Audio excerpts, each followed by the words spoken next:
संविधानमा हुँदै नभएको अधिकार प्रयोग गर्ने अधिकार कहाँबाट प्राप्त भयो भन्ने सवाल मुख्य हो। जनताले 5 वर्षको लागि दिएको हो, त्यसलाई किन बिचमा तुहाउने काम गरियो भन्ने हाम्रो सवाल हो। दोस्रो कुरा, पार्टीमा चाहिँ को मान्छे कता जान्छ भन्ने कुरा त सबैले आफ्नो स्वतन्त्र विवेक प्रयोग गर्ने कुरा हो। अब रामबहादुर थापा बादल उता जानुभयो, मलाई त के लागेको छ भने उहाँले यता आउनको लागि तयार पारेको भाषण उता गएर गर्नुभयो जस्तो लाग्छ मलाई। त्यो भाषण सुन्दा यताको केन्द्रीय समितिको लागि दिनको लागि तयार पारे जस्तो छ। शब्दहरू चाहिँ झुक्किएर उता पुग्नुभयो र गर्नुभयो होला, पछि आउनुपर्छ उहाँ यहीँ भन्ने ठान्छु म। हामी चुनावबाट हामी भागेको भन्ने सवालै यहाँ पैदा हुँदैन। हामीले त संविधानको व्यवस्थाको रक्षा, लोकतन्त्रको व्यवस्थाको रक्षा गर्ने कुरा गरेका छौँ। र अहिले संविधान के अरे सदन पुनर्स्थापना मैले भनेको छु र हाम्रो पार्टीले पनि अहिले गरेको निर्णय तपाईँहरूले सुन्नुभयो। हामी जीवित छौँ भन्ने छ, सदन जीवितै छ। 2 जना मान्छेलाई सदन भङ्ग गर्ने अधिकार संविधानले दिएको छैन। संविधानभन्दा माथि कोही हुँदैन। अदालतले पनि, निर्वाचन आयोगले पनि स्वच्छ र निष्पक्ष रूपले संविधानको पक्षमा नै फैसला गर्छ भनेर मैले विश्वास व्यक्त गरिसकेको छु। सम्भवतः केपी ओली कमरेडले आफू जस्तो छु अरू पनि सबै त्यस्तै छन् भन्ने सोच्नुभयो होला। सबै जाली झेली नै हुन्छन्, सबै सेटिङमै चल्छन् भन्ने ठान्नु भएको हो भने ओलीजी तपाईँ भ्रममा हुनुहुन्छ। उहाँले अहिले म एउटा चाल्यो भने 2टा चाल्छु त उहाँले त चाल्नु भयो। हामीले उहाँका गल्ती कमजोरीको आलोचना गरेको, उहाँले संसदै भङ्ग गरिदिनु भयो। हामीले त संसदमा त केही छिटो संसद बोलाउ पो भनेको थियौँ हामीले। हुनसक्छ त्यसपछि उहाँले प्रदेश सभाहरू भङ्ग गरे भन्न पनि सक्नुहुन्छ। यदि त्यसो गर्नुभयो भने त्यसको परिणाम के हुन्छ भने उहाँ सम्पूर्ण रूपले आफू नेपालको इतिहासबाट कलङ्कित भएर ध्वस्त नहुँदासम्म उहाँले मूर्खता गरिराख्ने बाहेक केही हुने छैन। उहाँ सफल हुने यो यात्रा होइन भनेर म प्रश्न गर्न चाहन्छु। अब यो भन्यो भने धेरै छन्, हेर्नुहोस् कथाहरू है। अघि मैले भने बराबरी हैसियतको अध्यक्षता, आलो पालो अध्यक्षता, आलो पालो सरकार, उहाँ मैले सताएर उहाँले छोडे हो कि उहाँले सताएर मैले छोडेको हो भनेर तपाईँहरूले हेर्नुभयो भने छ्याङ्गै देखिन्छ। हामीले होइन, उहाँले हो पार्टी एकताका विरुद्ध गतिविधि गर्ने। त्यति मात्रै होइन, गत साल केन्द्रीय समितिको बैठक राष्ट्रिय सभागृहमा भएको थियो। तपाईँ पत्रकारहरूले पनि राम्रो देख्नु भएको थियो। त्यो बैठकको अध्यक्षता मैले गरेको थिएँ र त्यो 5 दिन चलेको त्यो बैठक ऐतिहासिक बैठक थियो, सफल बैठक थियो। त्यो बैठक पछि नै केपी नजिकको भनिएका साथीहरूको एउटा गुटको भेला पशुपति प्लाजा गौशालामा भेला गरेर अब प्रचण्डले लाने भयो, खाने भयो पार्टी। अब प्रचण्डका विरुद्ध र माओवादीहरूका विरुद्ध अभियान चलाउन पर्यो, बरु पूर्व एमाले जतिलाई एक ठाउँमा गर्न पर्यो भनेर माधवजीलाई फकाउन त्यो बिचमा धेरै मेहनत गरेको। तर माधवजी होइन, जे हामी एकताको बेलाको प्रतिबद्ध त्योभन्दा दायाँ बायाँ हुन हुन्न भनेर माधवजीले अडान लिएपछि 2 महिना 3 महिना बल गर्दा नि केही सिप नलागेपछि अनि उहाँले प्रचण्डलाई त मटिया मेट पारिदिन्छु भन्ने मान्यता अनुसार तपाईँहरूले सुन्नु भएको छ नि कुर्सी कथा कुरा भन्नु हो त मेरो कुर्सी नै अध्यक्षबाट हटाउनु भयो। आन्दोलन र पत्रकारिता क्षेत्रबाट पनि भएको अथक प्रयासको परिणाम हामी संविधान सभा र सङ्घीय लोकतान्त्रिक गणतन्त्र घोषणाको बिन्दुसम्म आइपुग्यौँ। अनि त्यस अनुसार निर्वाचन सम्पन्न गरेर देशमा राजनीतिक स्थायित्व र समृद्धिको एउटा नयाँ प्रक्रियातिर देशलाई लैजाने प्रयास स्वरूप कम्युनिस्ट आन्दोलनलाई एकताबद्ध गर्ने एउटा ऐतिहासिक पहल पनि हामीले गर्यौँ। र हाम्रो विश्वास थियो र हामीले त्यो कुरा प्रष्ट रूपमा राख्यौँ पनि। अब यो झन्डै 2/3 बहुमत प्राप्त कम्युनिस्ट पार्टीको नेतृत्वको सरकारले 5 वर्षसम्म स्थायित्व दिनेछ, विकास र समृद्धिको एउटा नयाँ युगतिर देशलाई लैजानेछ भन्ने विश्वास गरिएको थियो। तर दुर्भाग्य अहिले 3 वर्ष पूरा नहुँदै आफ्नै पार्टीको नेतृत्वको सरकारले प्रतिनिधि सभा विघटन गर्ने, संविधानमा हुँदै नभएको अधिकार प्रयोग गरेर अथवा बिल्कुल असंवैधानिक तरिकाले, अलोकतान्त्रिक तरिकाले र निरङ्कुशता झल्किने प्रष्ट सङ्केतका साथ प्रतिनिधि सभाको विघटन भएर अहिले नितान्त नयाँ राजनीतिक परिस्थिति बनेको छ। म अहिले लामो व्याख्या भन्दा पनि हिजो युद्धलाई शान्तिमा रूपान्तरण गर्नको निम्ति र शान्तिलाई संविधान सभामा, संविधान सभालाई संघीय लोकतान्त्रिक गणतन्त्रमा ल्याइ पुर्याउन पत्रकारिता क्षेत्रबाट तपाईहरुले पुर्याएको योगदान अतुलनीय छ। नेपालको इतिहासमा स्वर्णिम अक्षरले लेखिसकेको छ। म हिजो भूमिगत र जनयुद्धमा हुँदा पनि विभिन्न रूपमा तपाईहरुसँग हाम्रो नेपाली कांग्रेस, जनता समाजवादी पार्टी लगायत अन्य सबै राजनीतिक दलहरुसँग र नागरिक समाजसँग पनि लगातार हामी अन्तर्क्रियामा छौं, सहकार्यमा छौं र हामी संयुक्त आन्दोलनको कार्यक्रम बनाउने दिशातिर पनि हामी अगाडि बढेका छौं। किनकि यो क्रान्ति र प्रतिक्रान्तिको जस्तो लामो संघर्ष र बलिदानबाट प्राप्त उपलब्धिको रक्षा गर्ने या यसलाई अपहरण हुन दिने भन्ने सवाल भएको हुनाले हामी सबै अग्रगमनका पक्षधर शक्तिहरूलाई एकताबद्ध गरेर चाहिँ यो उपलब्धिको रक्षा गर्ने र थप उपलब्धिका लागि अगाडि बढ्ने वातावरण बनाउन चाहेका छौं। पार्टीको बारेमा पनि यहाँ प्रश्न उठेको छ। पार्टी, हाम्रो संविधानले पार्टी व्यवस्थालाई कसरी अंगीकार गरेको छ? पार्टी विभाजन हुने र एकता हुने प्रक्रिया बारे हाम्रो विगतका अनुभवहरू के छन् र हाम्रो ऐन कानुनको व्यवस्था के छ भन्ने बारेमा हामी सबैलाई धेर थोर थाहा छ।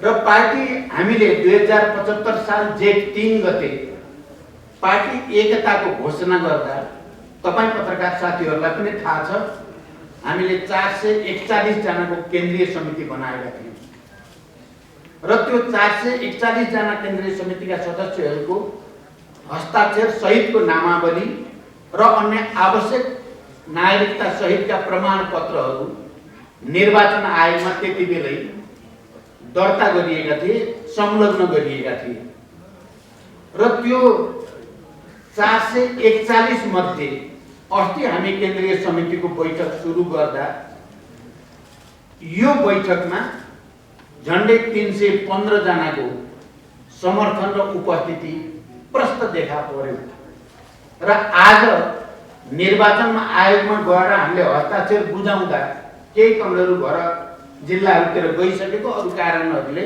उपस्थित नभएको 295 जना केन्द्रीय समितिका सदस्यहरूको हस्ताक्षर म आफैले निर्वाचन आयोगमा बुझाएको छु र हाम्रो संविधानको व्यवस्था र निर्वाचन ऐन र नियमावलीको व्यवस्था अनुसार केन्द्रीय समितिको बहुमत, केन्द्रीय समितिको अझ अत्यधिक 2/3 भन्दा बढी बहुमत एकातिर भइसकेपछि र अर्कोतिर 40% पनि नपुगेपछि पार्टीको वैधानिक मान्यता त्यो 70% झन्डै केन्द्रीय समितिका सदस्य उपस्थित भएको पार्टीले नै पाउने कुरा स्वतः स्पष्ट छ। अनि पार्टीको नाम, पार्टीको चुनाव चिन्ह, पार्टीको लोगो, यो सबैको अधिकार त्यो 70% अथवा 2/3 भन्दा बढी सदस्यहरूको उपस्थितिमा भएको केन्द्रीय समितिको बैठकले पाउने कुरा, त्यो पार्टीले पाउने कुरा पनि स्वतः स्पष्ट नै छ। तर नेपालमा अहिले जसरी बडो असंवैधानिक रूपले र बडो निर्मम तरिकाले लोकतन्त्रको हत्या गर्ने दुस्साहस गरिएको छ, निर्ममतापूर्वक म भन्छु बडो निर्मोही तरिकाले हामीले, तपाईहरुलाई थाहा छ, संविधान बनाउने बेलामा धेरै गम्भीरतापूर्वक छलफल गरेर सबै राजनीतिक दलहरूको बीचमा, संविधानविदहरूको बीचमा छलफल गरेर सदन भङ्ग गर्ने विशेषाधिकार प्रधानमन्त्रीलाई दिँदा जहिले पनि सदन भङ्ग हुने, पुरै कार्यकाल नचलिकन अनि देश जहिले पनि राजनीतिक अस्थिरताको भुमरीमा गइराख्ने भएकै कारणले सचेत रूपले त्यो गर्ने क्रममा तत्कालीन नेकपा एमालेको नेताको रूपमा केपी ओली समेतको सहभागिता र संलग्नता र सहमति थियो कि प्रधानमन्त्रीलाई त्यो विशेषाधिकार हुन हुँदैन। किनभने हामीले संविधानमा नै व्यवस्था गर्नुपर्दछ, सदनभित्रबाट विकल्प रहँदासम्म सदन भङ्ग गर्ने अधिकार प्रधानमन्त्रीलाई हुने छैन। किनभने पहिलो, दोस्रो, तेस्रो, चौथो प्रयत्न गर्दा पनि नभए मात्रै सदन भङ्ग हुन सक्छ, अर्को निर्वाचनमा जाने हुन सक्छ। तर यहाँ त पहिलो कदम समेत नचालिकन, सदनमा विकल्पको खोजी नगरिकन अझ सदनको नियमित अधिवेशन डाक्नै पर्ने संवैधानिक व्यवस्था अनुसार सदन डाक्नुपर्ने ठिक त्यसको संज्ञामा, त्यसको मुखमा सदन भङ्ग गरियो। त्यसकारण यो निर्मम छ, यो निरङ्कुश छ, यो तानाशाहीको नाङ्गो रूप हो। यो हामी कोही आँखा चिम्लिन सक्ने स्थिति छैन, हामी कोही आफ्नो जिम्मेवारीबाट पन्छिन सक्ने स्थिति छैन। त्यसकारण यो निर्मम लोकतन्त्रमाथिको हत्या या अपहरण, निरङ्कुशतातर्फको यो कदम, तानाशाही तर्फको यो कदमका विरुद्ध सिङ्गो राष्ट्र एकताबद्ध भएर जानुपर्दछ। र पार्टीमा जुन नाटक जस्तो मलाई र हामीलाई महसुस भएको छ, हामी यता 315 जना जम्मा भएका छौँ 440 वरिपरिको केन्द्रीय समितिमा, उता 100 वरिपरि जम्मा भएर 1199 भइयो हामी भनेर घोषणा गर्ने जस्तो लज्जास्पद, अवैध र अनैतिक काम के हुन सक्छ? अब यसमा तपाईँ पत्रकार साथीहरूको भूमिका पनि धेरै ठुलो छ। म फेरि पनि तपाईहरुलाई धन्यवाद भन्न चाहन्छु। तपाईहरुले सकारात्मक भूमिका खेलिराख्नु भएको छ र यो असंवैधानिक र निरङ्कुश कदमका विरुद्ध तपाईहरुले आफ्नो ठाउँबाट आवाज उठाइराख्नु भएको छ, कलम चलाइराख्नु भएको छ। हामीले देखेका छौँ, गहिरो गरी महसुस पनि हामीले गरेका छौँ। हामीलाई निर्वाचन आयोगप्रति पनि भरोसा छ। अहिलेको निर्वाचन आयोगले पनि हाम्रो संविधानको मर्मअनुसार र निर्वाचन ऐन र नियमको व्यवस्था अनुसार पार्टीको वैधानिक हैसियत, पार्टीको नाम, पार्टीको चुनाव चिन्ह, पार्टीको लोगो हामीलाई प्रदान गर्नेछ भन्ने कुरामा हाम्रो पुरै विश्वास छ। तैपनि कहिलेकाहीँ यो चाहिँ संविधान विरोधी गतिविधि अगाडि बढ्न लागेको बेलामा अलिकति हामी भयभीत पनि छौँ। जसरी संविधानमा हुँदै नभएको अधिकार प्रयोग गरेर बडो निर्मम तरिकाले संविधान कुल्चिएर चाहिँ प्रतिनिधि सभा विघटनको कुरा गरिएको छ, कहीँ त्यस्तो अर्को दुर्घटना कतै नआओस् भनेर आज बिहान हामी सशरीर, तपाईहरुले देख्नुभयो, हामी यही छौँ भन्ने ब्यानर राखेर हामी निर्वाचन आयोगमा गयौँ। म लगायत अर्का अध्यक्ष कमरेड माधव कुमार नेपाल, वरिष्ठ नेता कमरेड झलनाथ खनाल, प्रवक्ता कमरेड नारायण श्रेष्ठ लगायत स्थायी समितिका लिडरहरू हामी गयौँ। निर्वाचन आयोगलाई हामीले भेट्यौँ।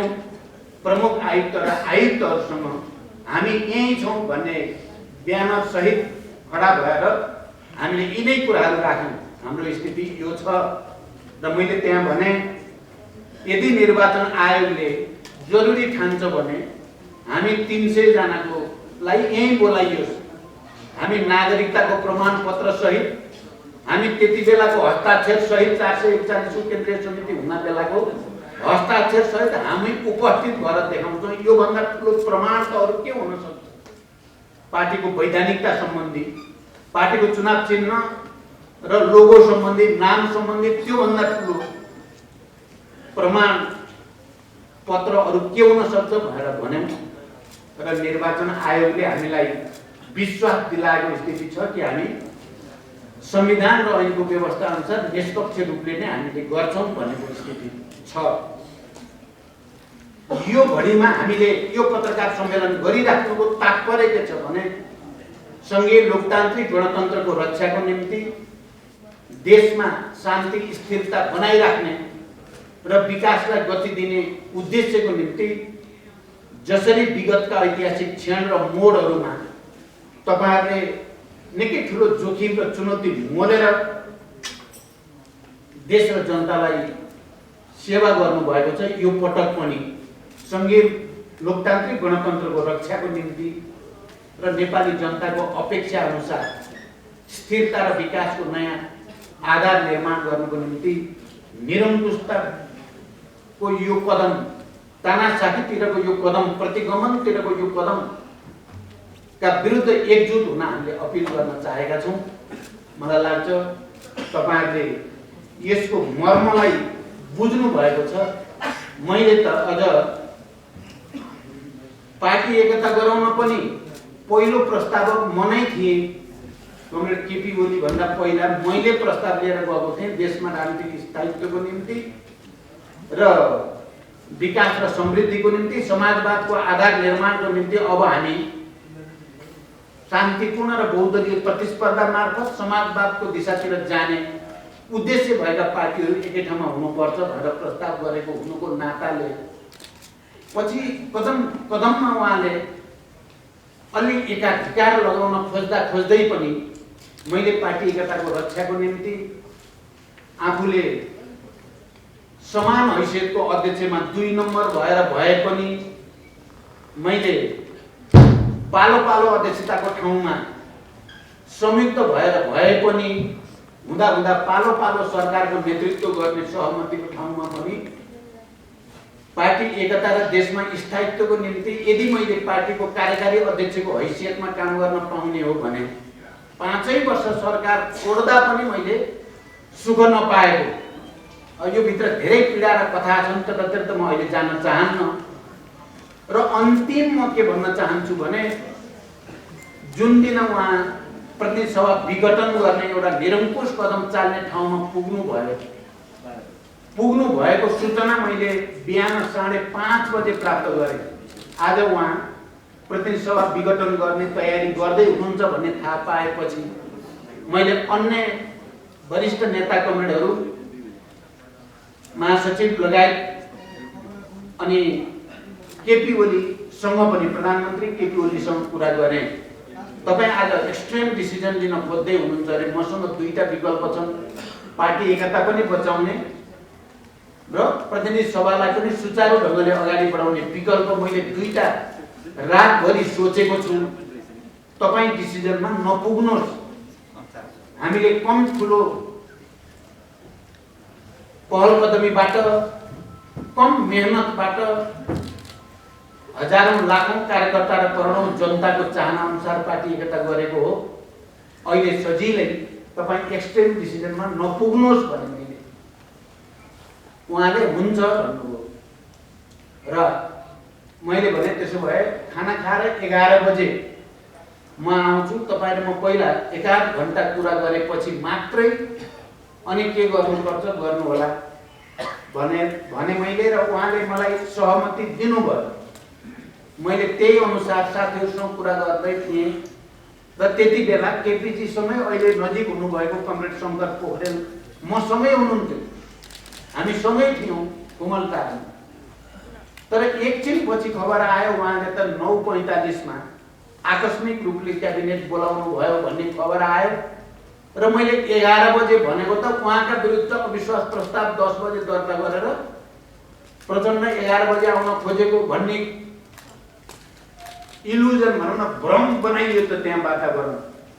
त्यसो भए त्योभन्दा अगाडि नै क्याबिनेट बसेर संसद भङ्ग गर्ने पुग्नु भएको सूचना पाएपछि म 9 बजे अगाडि नै तपाईँ आउँछु, 9 बजे अगाडि नै आउँछु।